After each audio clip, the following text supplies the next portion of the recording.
जैसे कि बेटा लास्ट क्लास में हम पढ़ चुके थे एक इंपॉर्टेंट क्वेश्चन कि किस तरीके से मोहनजोदड़ो एक शहर के रूप में विकसित हुआ। आज की क्लास में बेटा दो इंपॉर्टेंट टॉपिक करने वाले हैं। सबसे पहला टॉपिक है कि किस तरीके से जो पुरातात्विक है, कौन है बेटा पुरातात्विक। क्वेश्चन ये है कि पुरातात्विक सामाजिक विभिन्नताओं का, किसका, सामाजिक विभिन्नताओं का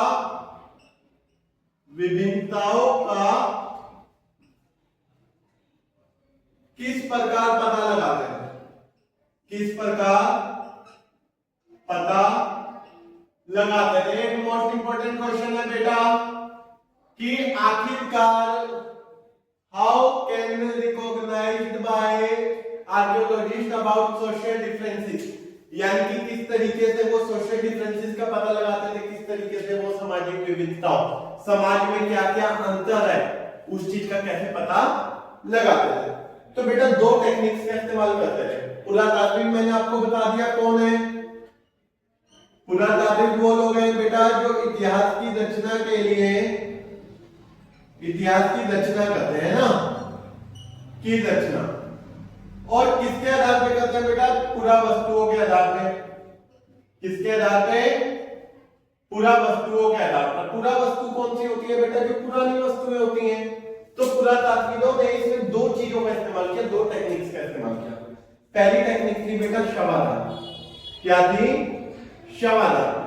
शवाधान का मतलब क्या बेटा, शव का मतलब क्या होता है बेटा, इसमें मैं नॉर्मल लैंग्वेज में लिख दूं तो आपको तो अंतिम संस्कार, यानी कि जो शव होता है, शव का मतलब क्या हो गया, जो डेड बॉडी होती है उसका अंतिम संस्कार।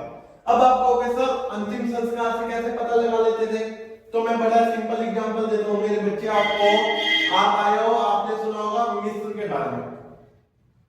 मिस्र में क्या होता था बेटा, जो राजा महाराजा की डेथ होती थी, यानी जो बड़े बड़े राजा एक्सपायर हो जाते थे, तो क्या किया जाता था, उनकी बॉडी को जलाया नहीं जाता था, दफनाया नहीं जाता था, बल्कि उस पे क्या किया जाता था, आप पट्टी लपेट के, है ना, क्या करके, एक विशेष प्रकार का केमिकल डाल के उस पे पट्टी लपेट के उसे दफनाया जाता था, और उसके ऊपर क्या बना दिया जाता था बेटा, पिरामिड बना दिया जाता था। क्या बना दिया जाता था, पिरामिड बना दिया जाता था, है ना।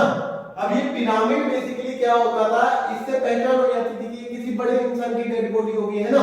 जैसे कि मैं आपको बताऊं, आपने डिस्कवरी ऑफ ट्रूथ के बारे में पढ़ा होगा, है ना, the discovery of truth. English में एक चैप्टर हुआ करता था आपके, तो उसमें क्या था, एक राजा की ऐसी तो मम्मी मिली है ना, मम्मी मत समझ लेना भैया, मम्मी है, क्या है, मम्मी, क्लियर। और अगर मैं आपसे बात करूं बेटा, एक साधारण व्यक्ति मरता था, तो क्या साधारण व्यक्ति पे भी सर ऐसा ही कुछ बड़ा सा प्रोसीजर करके पिरामिड बनाया जाता था? तो बेटा ऐसा बिल्कुल नहीं। साधारण व्यक्ति के साथ कुछ छोटी मोटी चीजों को क्या कर दिया जाता था, दफना दिया जाता था, है ना। साधारण व्यक्ति के साथ क्या किया जाता था, कुछ छोटी वस्तुओं को, है ना, किसको, छोटी वस्तुओं को दफनाया जाता था। क्लियर है, दफनाया जाता था। जैसे कि अगर मैं आपसे बात करूं बेटा, तो हड़प्पा में 1980 के मध्य में, कब, 1980 के मध्य में हड़प्पा सभ्यता में एक पुरुष की खोपड़ी मिलती है। क्या मिलती है, पुरुष की खोपड़ी, ठीक है। बेसिकली अब इस पुरुष की खोपड़ी के साथ कुछ छोटी मोटी चीजें दफनाई हुई मिली हैं, ठीक है। जैसे कि बेसिकली 3 छल्ले मिले हैं, ठीक है, एक जैस्पर का बेसिकली मनका मिला है, और कई छोटे छोटे मनके प्राप्त हुए, जिनसे पता लगता है कि ये लोग मानते थे कि मरणोपरांत ये इनका इस्तेमाल करते होंगे, है ना। लेकिन कोई बहुत ज्यादा वैल्यूएबल चीज नहीं दफनाई गई, जिससे ये भी आइडिया लगता है कि कहीं ना कहीं इनका मानना है कि मरणोपरांत इसका इस्तेमाल नहीं करते होंगे। क्योंकि देखो कहीं ना कहीं एक चीज समझो बेटा, ये इतिहास है, इतिहास ना आपने देखा ना हमने देखा, है ना।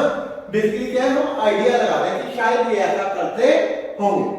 और मेसोपोटामिया में जो अंतिम संस्कार किया जाता था बेटा, गर्तों में दफनाया जाता था बॉडी को। गर्तों का मतलब क्या बेटा, एक कब्र, है ना, कब्र में दफनाया जाता था। कब्र अलग अलग आकार की होती थी। अब देखो एक सामाजिक विभिन्नता का यहाँ से भी पता लगता है कि कुछ कब्रें ना बेटा ऐसी मिली है जिनकी चिनाई की गई है। चिनाई का मतलब समझते हो बेटा, मतलब कि मस्त बना के ईंट वीट लगा के अच्छे से सीमेंट सीमेंट वगैरह से प्लास्टर करके बढ़िया से बनाई गई है।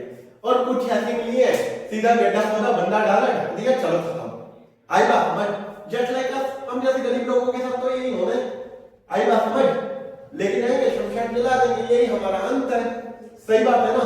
लेकिन एक जो अमीर व्यक्ति होते हैं उनके शवधान में बढ़िया पूरे पूरी मिलिट्री बिल्कुल बड़े बड़े लोग है ना, पूरे पूरे एकदम फोर्स के साथ पुलिस वाले आगे पीछे बढ़िया तरीके से उनका अंतिम संस्कार होता है ना। मंत्री भी आते हैं, फूल माला चढ़ाना।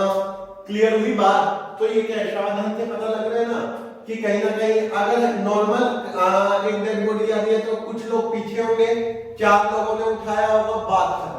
लेकिन एक वीआईपी की बॉडी जाती है तो आपने देखा ही होगा। क्लियर हुई बात?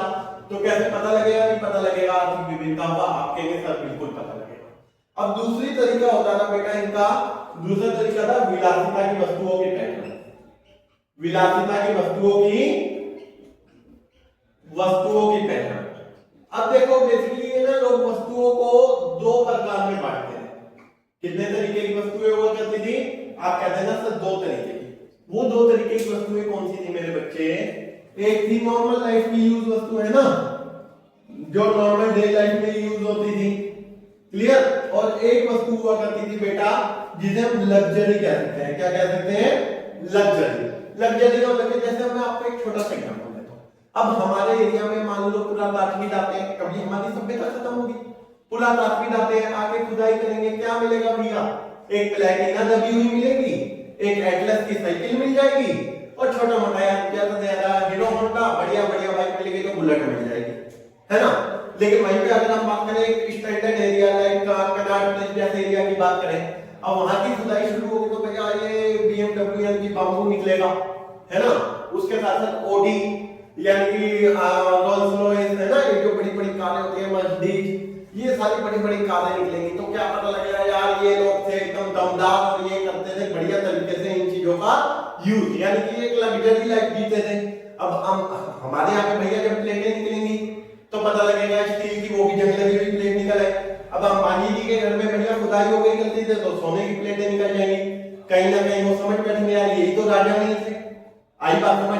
अब देखो सबसे अमीर वही कहेंगे यार नॉर्मल सी बात है, वो सोने की प्लेटें निकलेंगी। अब सोने की प्लेटें तो भैया पीएम हाउस में भी ना निकलने वाली, तो कहीं ना कहीं क्या आइडिया लग जाएगा यार ये सबसे अमीर व्यक्ति है, ये राजा हो सकता है। लेकिन क्या गलतफहमी बनी? नहीं बनी सर, बिल्कुल बनी। क्यों? क्योंकि हिस्ट्री बिल्कुल भी हम ये नहीं कह सकते कि बिल्कुल ओरिजिनल है हिस्ट्री, है ना। कहीं ना कहीं कुछ पॉइंट्स ऐसे दिखाई देंगे जहां पे हम गलत भी साबित हो सकते हैं, सही भी। इसलिए हम हमेशा लिखते हैं ऐसा होता होगा ना कि हुआ। क्लियर हो गई बात? ये मैंने आपको बताया विलासिता की वस्तु और नॉर्मल वस्तुओं की पहचान करना। उधर जो एक विलासिता की वस्तु मिली है बेटा वो मिली है फ्योन्स। क्या मिली है? फ्योन्स। बेसिकली जो फ्योन्स को बनाया गया वो कैसे बनाया गया बेटा? तो आप कहेंगे सर पक्की मिट्टी, ठीक है, बालू, चिपचिपा पदार्थ, इन सब चीजों को क्या क्या मिक्स किया गया और आग पे पकाया गया और एक बहुमूल्य वस्तु बनी, ठीक है। एक विशेष प्रकार की मिट्टी बनी जिसे क्या कहा गया? फ्योन्स। इस फ्योन्स के जो बेसिकली मटेरियल है वो कहीं कहीं जगह पर ही मिला है, हर एक जगह पर अवेलेबल नहीं है। जिससे आइडिया लगाया जाता है कहीं ना कहीं ये जो फ्योन्स होता था, ये पदार्थ होता था, ये काफी महंगा होता हो। क्लियर हो गई बात? ये तो हो गया बेटा विलासिता की वस्तु, बेसिकली सामाजिक विभिन्नताओं की पहचान के लिए 2 टेक्निक बता दी मैंने, एक बता दिया समाधान, एक बता दिया आपको क्या मेरे बालक, एक आपको बता दिया विलासिता की वस्तुओं की पहचान। अब मैं आपको बता देता हूं इससे दूसरा क्वेश्चन बेटा बहुत मेन है, ठीक है। अगर आप अच्छे से पढ़ लेते हो तो आप समझ लो आपके पेपर में 3 नंबर कंफर्म कर दिया आपने, है ना। तो जल्दी से मिटा देते हैं हम।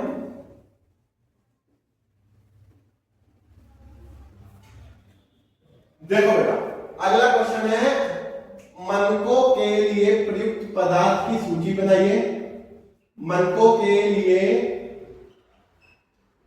प्रयुक्त पदार्थ की सूची बनाइए, ठीक है। सूची बनाइए और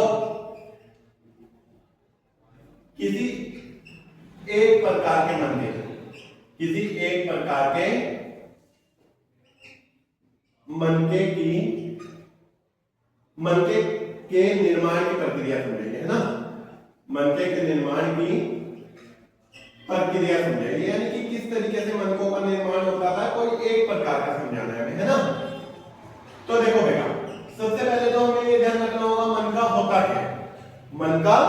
होता है। बेसिकली इसे इंग्लिश में बेटा बीड्स कहते हैं। इसका मतलब कहते हैं छोटे छोटे मोती। जैसे कि आप माला पहनते हो, माला में जो छोटे छोटे मोती होते हैं उन्हीं को क्या कहा गया मेरे बालक, मनका कहा। क्या कहा गया? मनका। ठीक है, तो बेसिकली मनकों को बनाने के लिए किस किस पदार्थ का यूज किया जाता था ये बताना है हमें, और किसी भी एक पदार्थ से बने मनके की प्रक्रिया बतानी है। प्रक्रिया मतलब प्रोसीजर आखिरकार उसे कैसे बताया जाता है। ठीक है, तो अगर हम बात करें बेटा, चाहे हड़प्पा सभ्यता के बड़े बड़े शहरों में नाम शुमार था हड़प्पा का, मोहनजोदड़ो का, है ना, लेकिन इसके बावजूद जो सबसे बढ़िया मनके निर्माण का काम होता था या शिल्प उत्पादन या क्राफ्ट प्रोडक्शन का काम होता था मेरे बालक, वो कहां होता था? आप देंगे चंद्रहुदड़ो में। चंद्रहुदड़ो भी वर्तमान समय में कहां स्थित है? पाकिस्तान में स्थित एक छोटा सा गांव है। ठीक है, चंद्रहुदड़ो में विशेष प्रकार के मनकों के निर्माण की प्रक्रिया चलती थी। एक छोटा सा गांव में, छोटा सा गांव जो कहां स्थित है वर्तमान समय में? पाकिस्तान में। ठीक है, अब इधर कौन कौन सा पदार्थ यूज होता था? एक तरीका तो बेटा लिख दो पैराग्राफ में, है ना, लेकिन एक तरीका है बेटा शो करने का। शो करने के लिए बेटा सबसे बढ़िया तरीका होता है, यहां पे लिख दो प्रयुक्त पदार्थ। हेडिंग बन गई, प्रयुक्त पदार्थ। ठीक है, अब मुख्य रूप से 3 तरीके के पदार्थ प्रयुक्त होते थे। पहला हो गया बेटा क्या? पत्थर। दूसरा हो गया क्या? धातु यानी कि मेटल। और तीसरा क्या हो गया मेरे बालक? अन्य पदार्थ। क्या हो गया? अन्य पदार्थ। अब जब हम बात कर रहे हैं बेटा पत्थर की, तो आखिरकार सब कौन कौन से पत्थर यूज होते थे? तो मेरे बच्चे, पत्थरों में सबसे पहला पत्थर यूज होता था, मान लो क्वार्ट्ज, सेलखड़ी, कार्नेलियन एक्सेट्रा, है ना, और भी कई सारे पत्थरों का इस्तेमाल होता था। धातु में क्या क्या यूज होता था? तो धातु मतलब कि मेटल ध्यान रखना बेटा, जो हड़प्पावासी थे ना, उन्हें लोहे का कोई ज्ञान नहीं था। क्वेश्चन आता है कि किस मेटल का उन्हें ज्ञान नहीं था, तो लोहे का ज्ञान नहीं। दूसरी क्या आ जाती है बेटा? धातु कौन कौन सी आ जाती है? धातु आ जाती है सोना, तांबा और कांसा। क्या आ गया? कांसा। ये बेसिकली धातुएं जो यूज होती हैं। अन्य पदार्थ में क्या क्या आ जाता है मेरे बालक? तो आप कहते हैं सर पक्की मिट्टी, और क्या हो गया बेटा? फ्यूम्स। क्या हो गया? फ्यूम्स। ठीक है, और अदर मटेरियल यूज होता है किसके लिए? मनके बनाने के लिए। देखो टीचर की एक नजर जाएगी, ठीक है, ये खत्म, वहीं पे आपको नंबर मिल जाएंगे। लेकिन अब ऐसे आपने पैराग्राफ में लिखा हो तो यार कितना कंफ्यूजन क्रिएट करता है ना, तो आपका सबसे पहला रिप्रेजेंटेशन का तरीका भी देखा जाएगा। अब आगे बोला था एक प्रक्रिया, किसी भी एक तरीके का मनका बनाने की प्रक्रिया, तो आप बता देना, ठीक है सर, हम कार्नेलियन का बता देते हैं। किसका? कार्नेलियन जब प्राप्ति होती थी बेटा, तो प्राप्ति के समय कौन से रंग में मिलता है? प्राप्ति पीले रंग की। ठीक है, येलो कलर, ये रॉ मटेरियल फॉर्म है। फिर क्या किया जाता है? Burning fire and when we get colour red. कौन सा कलर मिल जाता है? रेड कलर मिल जाता है। अब फायर करने के बाद यानी कि आग में जलाने के बाद क्या किया जाता है? रेड कलर मिल जाता है। और रेड कलर के बाद अब देखो आग में वो गर्म होता है, तो उसे अपरिष्कृत फॉर्म में तोड़ लिया जाता है। अपरिष्कृत का मतलब क्या है? टेढ़ा मेढ़ा। क्या किया जाता है? अपरिष्कृत रूप से तोड़ लिया जाता है। फिर देखो टेढ़ा मेढ़ा तोड़ा गया है, तो उसकी किनारियां ऊपर नीचे होंगी, तो क्या किया जाता है? शल्क निकाले जाते हैं। शल्क मतलब कि किनारियों को निकाल दिया जाता है। और शल्क निकालने के बाद अगला स्टेप क्या किया जाता है मेरे बालक? बेसिकली उसकी शेप मेंटेन किया जाता है, जिस भी शेप का चाहिए। फिर घिसाई की जाती है, फिर उसमें एक छेद किया जाता है और धागा पिरो दिया जाता है। ये बन गया किसी एक प्रकार का मनका। हमने किसका बना दिया? कार्नेलियन का एग्जांपल दे दिया। क्लियर हो गई बात? आप किसी का भी दे सकते हो, क्वार्टर का भी दे सकते हो, सेलखड़ी का भी, सोने का भी, तांबे का भी, कांसे का भी। हमने किसका एग्जांपल सेट किया? यहाँ पे कार्नेलियन का एग्जांपल सेट किया। क्लियर हो गई बात? अगर किसी बच्चे को कोई डाउट आया है तो बेटा मैंने आपको बोल रखा है, आप हमें व्हाट्सएप पे भी कनेक्ट कर सकते हैं, और उसके साथ साथ आप कमेंट बॉक्स में बता सकते हैं, सर मेरे को बता दीजिए, मैं आपके लिए स्पेशल शॉर्ट वीडियो भी बनाऊंगा। और ये मेरा बेटा व्हाट्सएप नंबर है, आप बिल्कुल हमें कनेक्ट कीजिए। ठीक है, और मिलते हैं बेटा कल की क्लास में जो रहने वाली है पॉलिटिकल साइंस की। जय हिंद, जय भारत।